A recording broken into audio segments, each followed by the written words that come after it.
SwayamPrabha. Digital India. Educated India.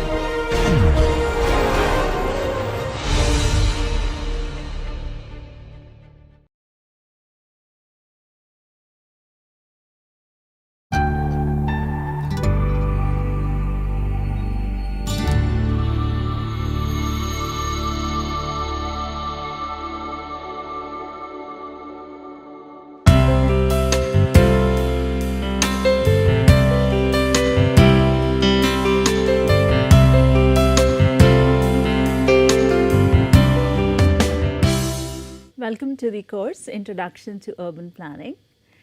In today's lecture, we are going to cover growth and evolution of planning legislation and walk through key acts and dates from UK. Our coverage would be the timeline. So, we would look at the following. We will look at the public health reforms which were taking place in 1800. We have also seen this before during our lectures in contextualizing cities, as well as when we dealt with public health issues. Further, we'll look at what was Edwin Chadwick's report in 1842. Then thereafter, we'll look at the Public Health Acts which came up, and then key research of John Snow's work for cholera. Then we'll look at Utvat's Committee on Compensation and Betterment Charges. Thereafter, we'll look at the reform of how working men could vote in 1867. Thereafter, we'll look at law against poisoning food and polluting river. Thereafter, we'll look at the housing of the Working Class Act, which came in 1819. Thereafter, we'll look at the Hampstead and Town Planning Act, and then likewise, we'll look at the Addison Housing Act, House and Town Planning Act of 1919, 1930 Housing Act. Then we'll also look at the 1931 Town and Country Planning Act. We will look at the Barlow's Committee. We'll look at the Scott Committee of Land Utilization in Rural Area. We'll look at the New Town Act. Then we'll look at series of Town and Country Planning Act from 1947 to 1971.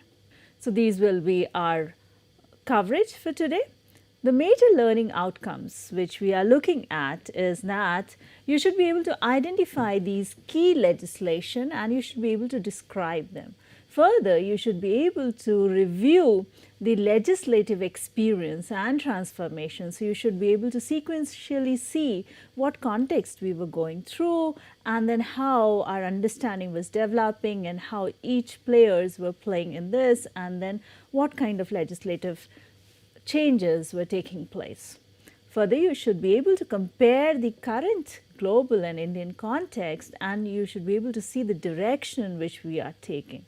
So, looking at the first, our context in 1800, and looking at where the planning legislation we stand, Aishar Judge Ahluwalia, in her writing in Planning for Urban Development in India, published in 2011, states that the current urban planning regime in India is rooted in the Town and Country Planning Act of United Kingdom of 1947, which we are going to see, and is primarily focused on detailed land use zoning.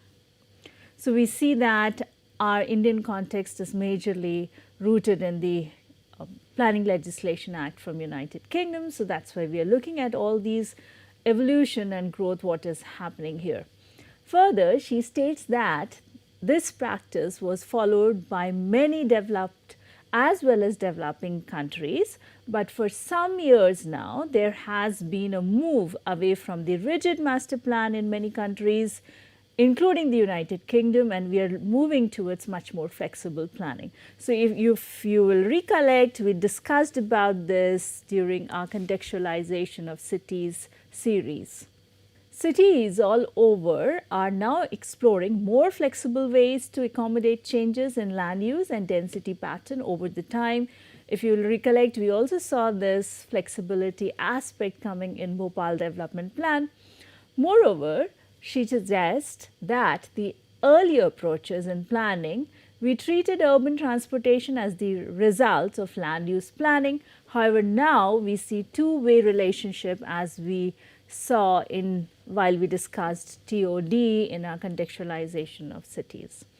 Indian legislations are largely guided by the British law, and there has been shift in the way we have been planning. Keeping this shift in mind, we shall review the UK evolution of planning legislation and then review the Indian context in the next session. The journey of legislation will also show that how we evolved our process and understanding of our processes, power and responsibility. Planning legislation in United Kingdom is considered to be more comprehensive and progressive in its scope than in any other country in the world. Looking at the landscape of Britain, we see that there is challenge of land in Britain. Most of the area are densely populated areas of the world. Reflecting back before public health reform of 1800, we had seen and heard narratives of industrialization period, read about Charles Dickens' Condition of England, novel creating Coke Town in his novel Hard Times, based on the Liverpool, Manchester and London cities. We witnessed overcrowding, shared water pump, privies, which is shared toilets and open sewers.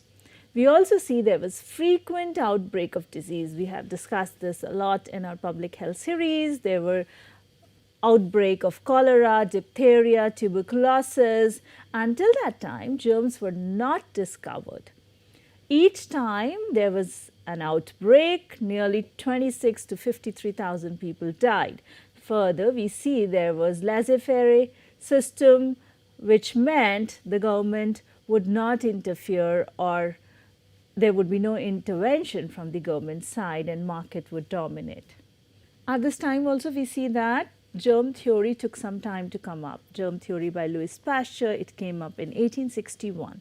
In 1842, we see Edwin Chadwick report on the sanitary condition of the laboring population. His major claim in this direction was save money by improving health and by providing sewers, water supply and public health facilities and team for taking care of this. We are looking at the report published by him. For a few years, hardly anything happened, even despite his report. We see in 1846, Nuisance Removal Act came in, where we started to defining conditions considered unfit for human habitation and living accommodation. In fact, Chadwick's report was strongly opposed by many MPs of that time who were nicknamed as the Dirty Party. So Chadwick's recommendation meant that council would have to increase the rates. So in order to take care of all the health infrastructure or all these services to be provided, people might have to tax, and this would be unpopular with the well-to-do citizens. So there was resistance in this regard. At the time, there was strong belief of laissez-faire. It was the cholera epidemic of 1848 which led to a change of mind by the government. So it took another epidemic to really realize the importance of the sanitation facility. We see that in 1848, major attempts to improve public health was undertaken following the epidemic. In this, we see 1848 Public Health Act came. However, this was not compulsory. The 1848 Public Health set up the local board of health, which would take care of improving and checking the sewers and water supplies. But this had limited powers. This board had limited powers and had no money. So you may realize how they would really execute on ground. It was the first time that government had legislated on health issues. So it was a key development here. Local authorities were given the power to appoint an officer of health who had to be legally qualified, medical practitioner, and to improve sanitation in their areas. And he would be responsible for collection of rubbish, build sewers, and provide clean water supply. So you can see here the notice for the recruitment of the public health servant. While all this progress was taking place, we see 10% of the population really agreed to pay the tax. The act, as it was passed, was not perfect but was an important step forward. As per the UK Parliament document, the main limitation of the act was that it provided a framework that could be used by the local authorities but did not compel action. So, it was not compulsory for authorities to really adopt it. We see that 103 towns used it, as it was unpopular, as people had to pay for the services. It eventually was abolished in 1854. If you can recollect, around the same time, Dr. John Snow, the physician, when he was investigating cholera spread in Soho in 1854, inferred that the cause for cholera was contaminated water. His evidence included the 70 workers in the local brewery who only drank beer and all survived. Yet public health officials were slow to be convinced. They stubbornly believed in the miasma theory that disease were caused by noxious vapors in the air. We have seen this image before. You can see Dr. John Snow's thematic mapping to indicate the established relationship between contaminated water and cholera. At the same time, 1858, London experienced great stink. We have touched upon this before also.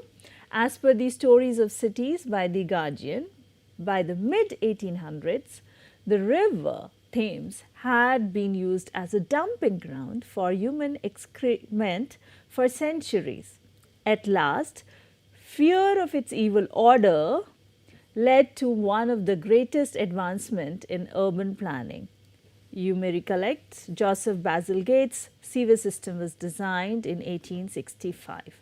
So, you can see here the picture of the construction of the sewerage system here. As per the description, in the steaming hot summer of 1858, the hideous stench of human excrement rising from the river Thames and seeping through the hallowed halls of the Houses of Parliament finally got too much of Britain's politicians, those who had not already fled in fear of their lives to the countryside, clutching hankies to their noses and ready to abandon their newly built houses for fresher air upstream.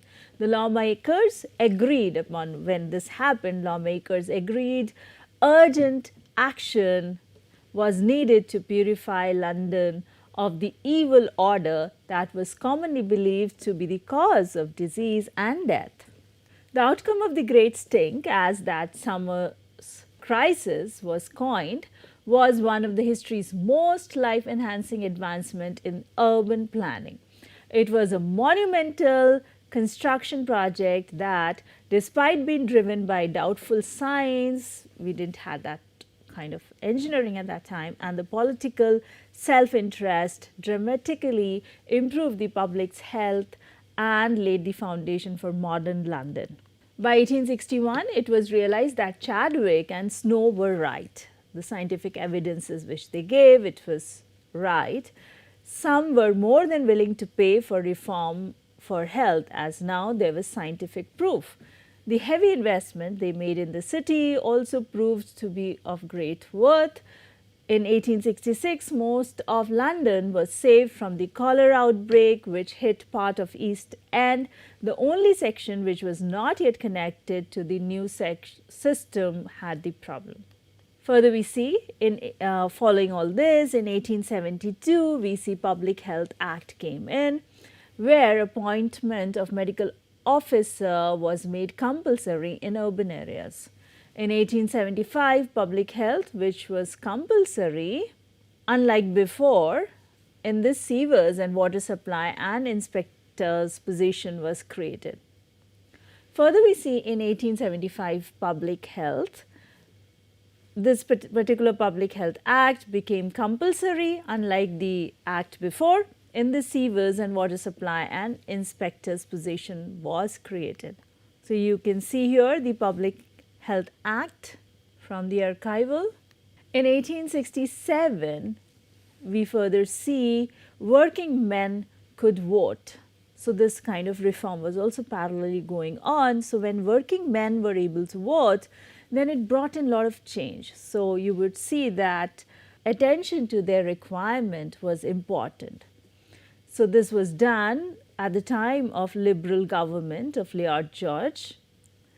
We see that the Reform Act 1867 effectively doubled the number of men in the United Kingdom who could vote.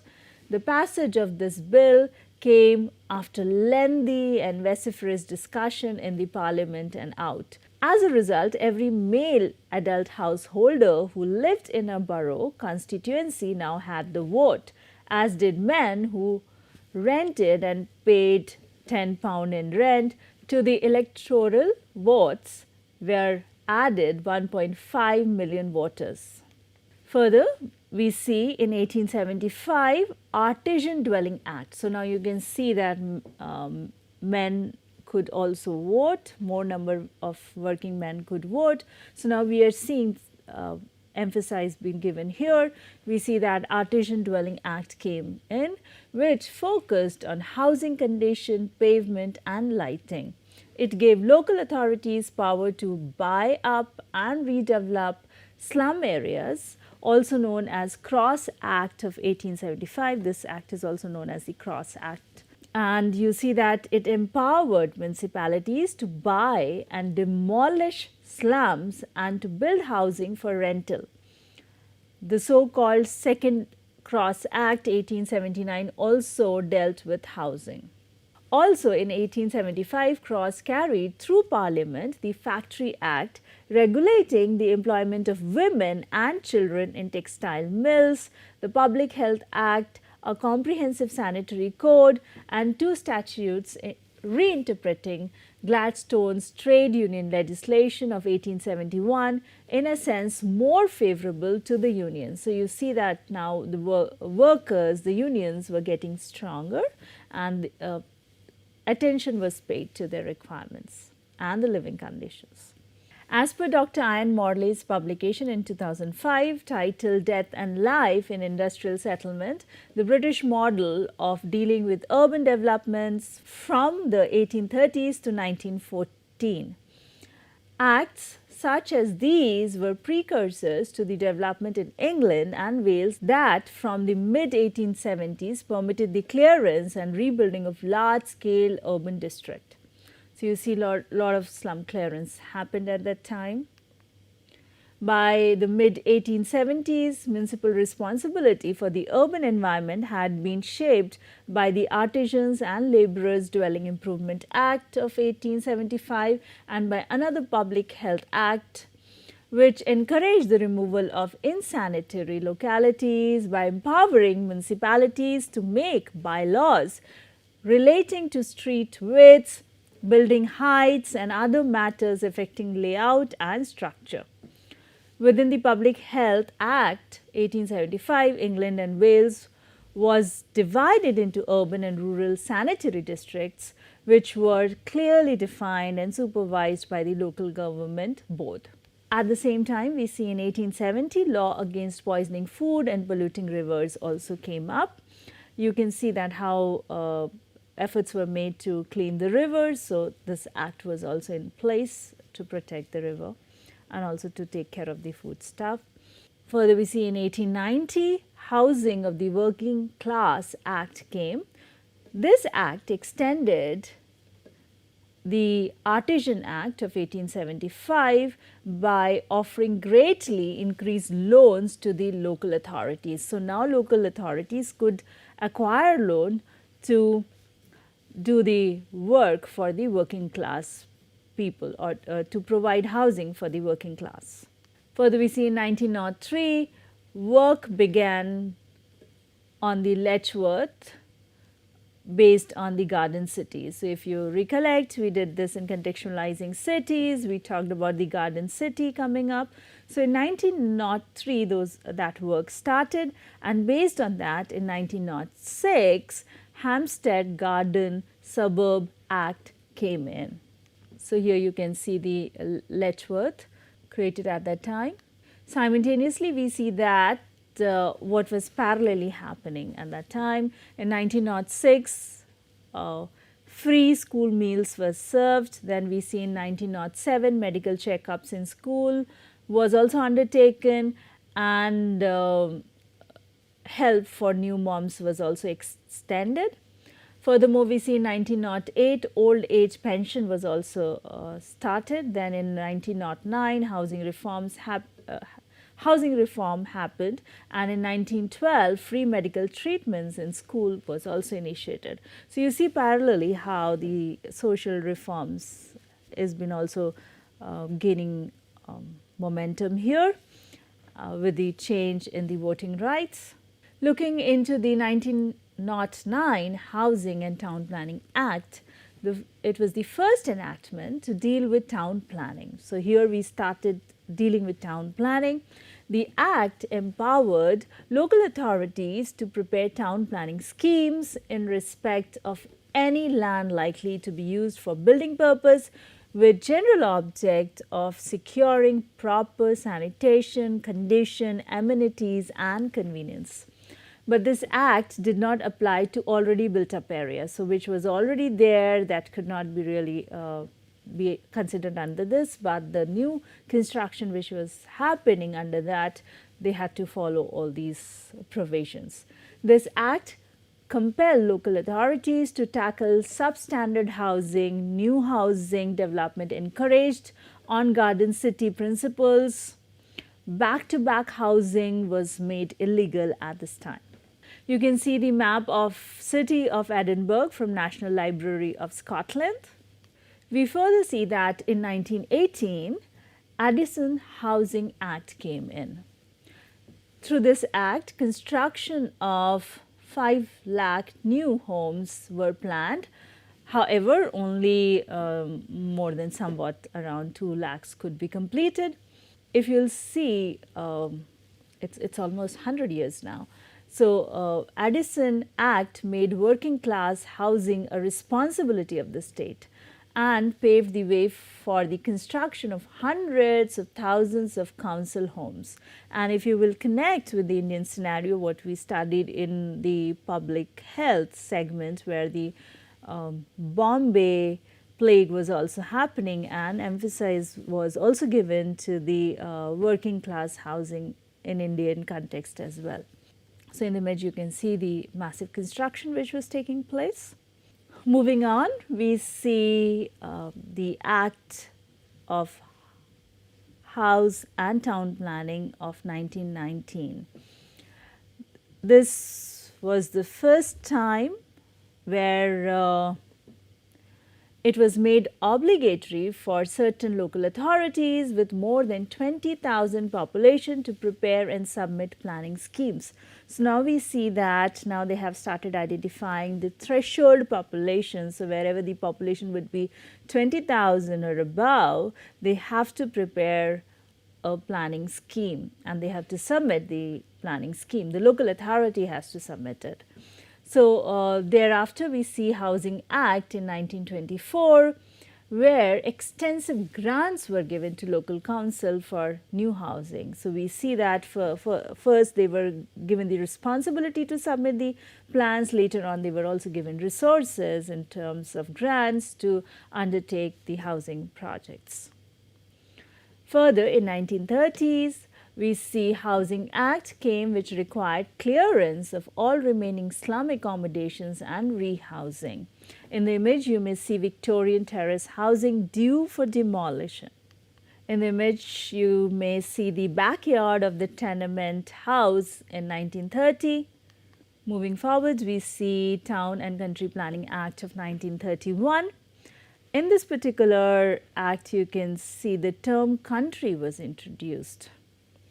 It was an act to authorize the making of schemes with respect to the development and planning of land, whether urban or rural, and in that connection to repeal and reenact with amendments the enactments relating to town planning. So, to provide for protection of rural amenities and the preservation of buildings and other objects of interest or beauty, to facilitate the acquisition of land for garden cities, and to make other provisions in connection with the matter which was concerned with this. So, we see that even now, if you may recollect, in the contextualizing cities aspects, the concern was also going towards how to counterbalance the shift from the rural to the urban areas. So, now we are seeing that how we are taking care of town and country planning act, and also looking at how we can really give amenities at the rural areas as well. Moving on, we see in 1937, we see Barlow's Commission for the distribution of industrial population under the chairmanship of Sir Montagu.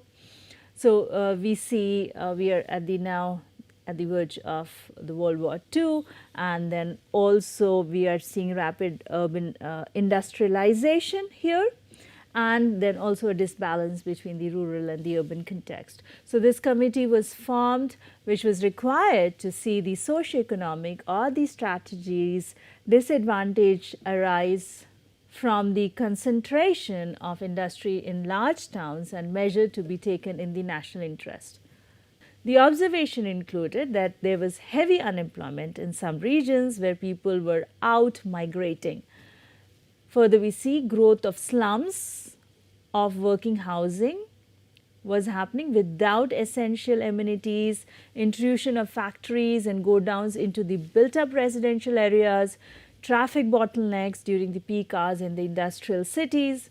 Further, we see the description includes chaotic unplanned growth of the cities without adequate open agricultural land. Further, we see heavy burden on the concerned local authorities with regards to services. Likewise, we see emphasis on the dispersal of population was also laid, a restriction on further growth on cities, redevelopment of blighted areas. We also remember the term blighted which came in, and then discouraged too much industrial specialization in any district, and there was instruction for guidance of new industrial development to areas suffering from unemployment. So, diversification, decentralization was also thought of at that time. So, the recommendation by the Barlow Commission included to redevelop the congested urban areas, further decentralization of the industries and population from the industrial conurbation. Then the recommendation included achieving a reasonable balance of distribution of industries and the population in the various regions of the country. The central authority should have the powers to refuse consent to the establishment of new or expansion of industries in the overgrown cities unless some overriding reasons exist for allowing it. So, now authority would have the power to decline it. So, that was a suggestion made. So, the outcome of this particular committee's recommendation was that it created Board of Trade under the Distribution of Industry Act of 1945. We later see constitution of Uttwat Committee on Compensation and Betterment in 1941. Simultaneously, you may reflect it was the war period. As per the Discovery National Archives, Government of UK, the committee was set up by the Minister of Works and Building in 1941 under the chairmanship of Mr. Justice Uttwat to make an objective analysis of the subject of the payment of compensation and recovery of betterment in respect of public control of the use of land, to advise as a matter of urgency what step should be taken now or before the end of the war to prevent the work of reconstruction thereafter being prejudiced. In this connection, the committee was asked to consider a possible means of stabilizing the value of land acquired for redevelopment, as well as any extension or modification of powers to enable such land to be acquired by the public on an equitable basis. Further, to examine the merits and demerits of the methods considered of acquisition and to advise what alterations of the existing law would be necessary to enable them to be adopted. So, now we are looking at how the land could be taken from the public and what kind of process and system has to be created here. So, looking at their statements of what basis they created for their observations, so they said that ownership of land does not carry with it an unqualified right of the user, and therefore restriction based on the duties of neighborliness may be imposed without liability of payment of compensation.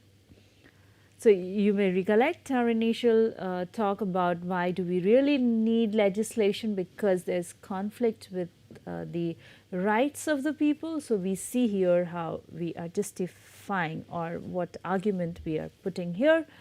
Further in the statement, it is said that, but where the restriction imposed are such in scope that they extend beyond the obligation of neighborliness, that means my obligation, I am supposed to take care of the neighborliness, but then my obligation is going beyond that, then the authority is obliged to pay to the owner. The owner should have the right to compensation. So, the owner of the property is entitled for the compensation. So, that was the statement made here regarding the compensation. So, now we are seeing how from the beginning we started, where we started looking at the importance of sanitation and providing the services. Later we looked at how those things were getting strengthening, and then we realized that for in order to undertake a lot of things, we need land, and once we need land, then we need to compensate people. So, you see how during the evolution of legislation, our understanding in this regard is improving. So, the recommendation made by the committee included the government should announce its intention that compensation payable in respect of compulsory acquisition of land or development rights would not exceed value as determined. In case of approved development, the state should lease the land to the person for undertaking the development. So, even the person can take the development, and it could be, the land could be leased to the person. The state would have the right to purchase the land if required for public or private development. So, the state would also have the right to purchase it from the private owners. Further, we see that the recommendation included fair compensation being paid, and that central fund should be set up for this purpose. So, for this, now you see how the central fund is being set up, and then fair compensation to be paid to the private parties. Further, we see extend powers of compulsory purchase to be made available in respect of built up areas. So, the authority would also have compulsory purchase power. Further, we see that recommendation included for lands in urban areas, 75% of annual increase in land values should be collected as 5 years levy tax. Simultaneously, we see that Constitution of Scott Committee of Land Utilization in Rural Areas was also formed. So, we were looking at the urban context. Now, we see that the review was also made for the rural areas under the chairmanship of Mr. Justice Scott, appointed in 1941. The rural areas was reviewed. The purpose was to consider the condition which should govern buildings and other constructional development in country areas, country meaning the rural areas, consisting with the maintenance of agriculture and in particular the sectors affecting the location of the industries.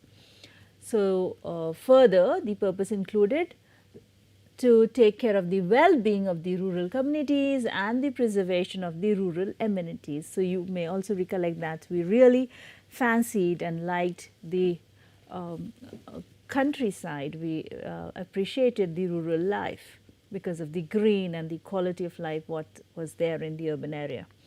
We see here also the committee issued the statement which described the living conditions in the rural areas. It said that thousands of cottages have no piped water supply, no gas or electric light, no third bedrooms, and often only one living rooms with no separate cooking and scullery accommodation, meaning kitchen.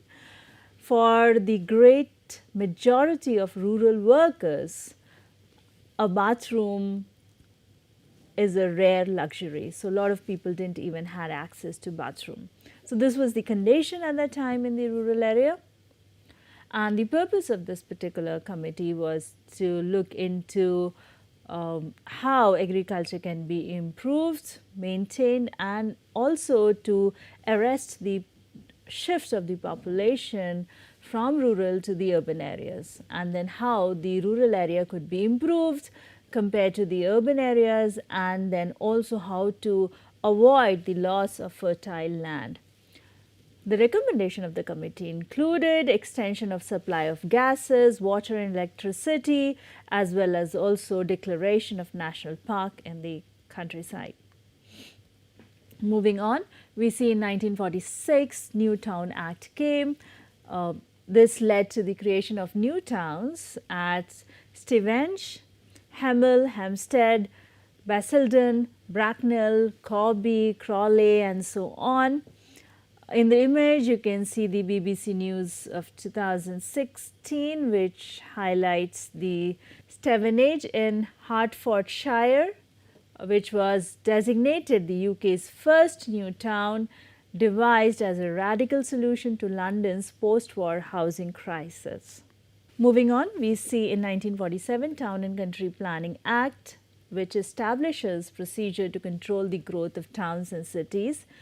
Now we see that now from laissez-faire we are moving on to having more control over the land and how the land has to be used and how and where the places uses have to be planned. So we see that by 1947 Town and Country Planning Act started establishing those procedure. Here we see that it was more control oriented and made provision for development plan, which we follow currently. In the beginning, what we talked about Aisha's publication, what it said that we follow 1947 Town and Country Planning Act. So here we reached at 1947 Town and Country Planning Act. You would see that in the Town and Country Planning Act of 1947, the main purpose was to replace the former system of planning control. So you saw series of planning control systems. So the intention was to replace the former system of planning control through rigid planning schemes by a new system of control through flexible development plans based on the up-to-date survey to review once in every 5 years. So a review would be done in every 5 years. So there would be no rigid planning, but then they would be reviewing things every 5 years. The planning administration simplified by reducing the number of planning authorities to 1/10 of their former number. So there were a lot of planning authorities, so that reduction was also made. There was right to change the land, nationalizing development values. So one could also get the right to change land use. Further, we see there was input on how the development charges can be taken. Further, we see that to make existing use value as the basis for compensation. Okay. Further, we see there was improvement in compensation for the compulsory acquisition, which was earlier done based on the 1939 value, but then it would be revised according to 1944 Act. Furthermore, we see that regional planning started here since the constitution of Joint Planning Board for preparing regional scheme covering the jurisdiction of more than one local authority. So we also see that regional planning started here. Now we are seeing the country as well as the urban areas were seen in perspective. So regional planning also started here. So in this you can see the Town and Country Planning Act of 1947. In this you can see the provision for development plan. It is providing how to control the land use. Then you can also see the enforcement of planning control, orders for preservation of trees and woodlands. You can see here how those development controls are being specified. Further, it provided details on land acquisition, how the land can be acquired. Furthermore, we see it provided details on compensation on compulsory land acquisition. Likewise, we see it provided details on the development charges, how the development charges have to be taken here. After this, we see Town and Country Planning Law of 1968, which further improved upon the limitation of this act. As per the Victor Moore's writing in Planning in Britain, the Challenging Scene, published in 1972, he writes that in 1947, the Town and Country Planning Act introduced a comprehensive system of planning and planning control based on development plans prepared by local planning authorities and approved by the central government. These plans had to indicate the manner in which local planning authorities proposed that land in its area should be used, and stages by which and development was to be carried out. So, it was very control oriented, and 21 years later this system was found to be in need of substantial change. So, we saw that there was need for flexibility. So, this particular act took care of that. Development plan prepared under the Town and Country Planning Act of 1947 were subjected to increased criticism. So, there was a lot of criticism to that, and the original plans soon became outdated. So, whatever plans were being drafted, they were becoming outdated and they were rigid. So, the understanding of flexibility was coming. The Town and Country Planning Act of 1968 brought in these corrections and made the fundamental changes in form and content of the development plans. So, we see here that structural plan came into existence. So, if you will recollect, we talked about the flexibility and structural plan and the perspective plan coming in. So, here the realization came that how we have to really move towards the structural plan, which will be approved by the central government, and then the detailed plan would be done by the local authorities. It is intended that the structural plan will deal purely with policies applicable to major land uses such as housing, education, recreation and transportation, and the plan will not allocate particular parcel of land to particular purpose. This will be done by the local plans, which will deal with detailed planning of any area, as we had seen in different types and levels of plans. So, we see that the structural plan came here, and furthermore, we see that it also highlighted the need for conservation of areas, especially which were of heritage importance. Further, we see even public participation was highlighted here in this observation for this act. Moreover, we see that under this particular act, we see even Greater London Council came into picture, and that allowed review and interference and inquiry into the planning process. So, when we reached at this point, there was need for reviewing the town planning practice. It was felt that there was urgent need for review of these practices, and there was need for flexibility rather than being very rigid.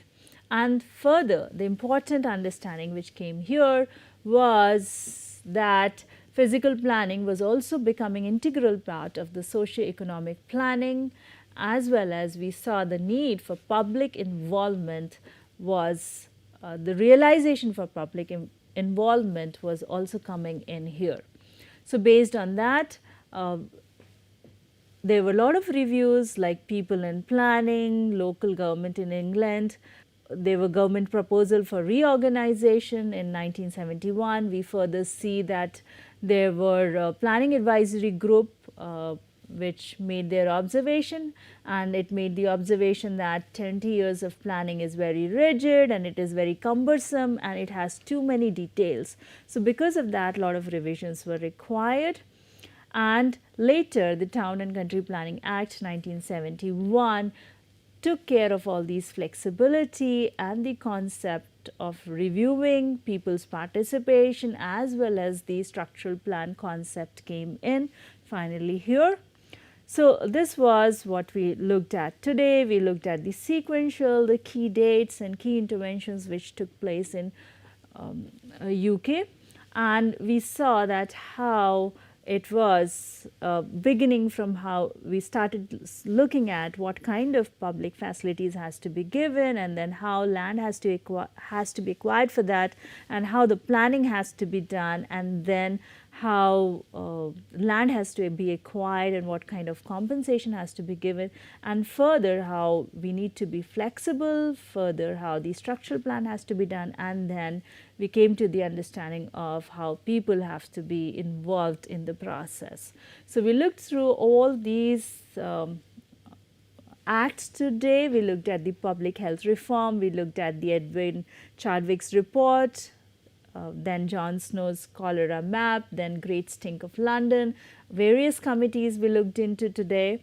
And then we also talked about how working men's voting also changed the landscape of legislation, as well as we saw related to that a lot of acts came in, such as Housing of Working Class, and then we also see Hampstead and Town Planning Act, Addison Housing Act, and Housing and Town Planning Act.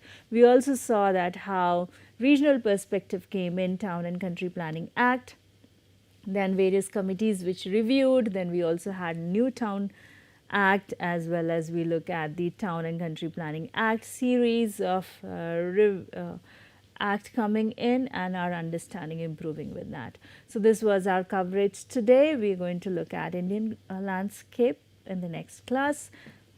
Our coverage was limited with the scope to make you aware of the topic. There are enormous readings and movies available to explore. Few are suggested here. This is not an extensive list.